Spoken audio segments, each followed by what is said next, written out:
शिरोली लैंगिक अत्याचार प्रकरण नागावमध्ये कडकडीत बंद, ग्रामस्थांचा तीव्र निषेध। जेवण म्हणजे फक्त पोटभरणं नसून ते चविष्ट आणि आरोग्यदायी हवं। म्हणूनच साई जीवन कोल्ड प्रेस्ड ऑइल बनवलंय सर्वोत्तम शेंगदाण्यांपासून। ना केमिकल्स ना उष्णता, झिरो कोलेस्ट्रॉल आणि ट्रान्सफॅट फ्री। प्रत्येक थेंबात शुद्धता, चव आणि आरोग्य, म्हणजेच तुमच्या हृदयासाठी आणि कुटुंबाच्या आरोग्यासाठी उत्तम। आजच साई जीवन निवडा, कारण आरोग्याला शॉर्टकट नसतो।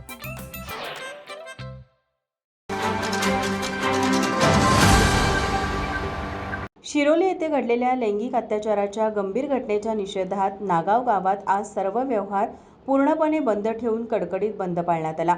सोशल मीडियाच्या माध्यमातून अनेक तरुणींना प्रेमाच्या जाळ्यात ओढून त्यांचे अश्लील व्हिडिओ तयार करून अत्याचार केल्याप्रकरणी पोलिसांनी संशयित आरोपी शाहिद संदे व शाहरुख देसाई या दोघांना अटक केली।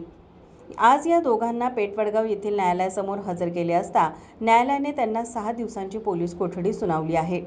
यावेळी पंचायत समिती सदस्य अरुण माळी म्हणाले, काल शिरोली गावामध्ये जी घटना घडली त्यासाठी आज नागाव गाव पूर्णपणे कडकडीत बंद आहे आणि जी घटना घडली त्यासाठी त्या दोन नराधमांसाठी आज नागाव गावामधून निषेध व्यक्त केलेला आहे। सरकारला मी अशी विनंती करू इच्छितो की यापुढे अशा प्रकारे कुठल्याही मुलींचं किंवा महिलांचं या महाराष्ट्रामध्ये शोषण होता कामा नये आणि जास्तीत जास्त प्रमाणात या दोघांना कशा प्रकारे शिक्षा होईल याची तजवीज महाराष्ट्र शासनाने करावी। त्याच पद्धतीने महाराष्ट्र शासनाने असा एक कायदा करावा की अशा ज्या पद्धतीने जो कोण गुन्हा करेल त्याला सामूहिकरित्या म्हणजे सार्वजनिक ठिकाणी फाशी देण्यात यावी अशी एक तरतूद करावी। म्हणजे या पद्धतीने पुढील कोणी हा कायदा मोडू शकणार नाही आणि कुठल्याही हिंदूंच्या मुलींचं किंवा महिलेचं रक्षण करण्यात येईल याची तजवीज महाराष्ट्र शासनाने घ्यावी।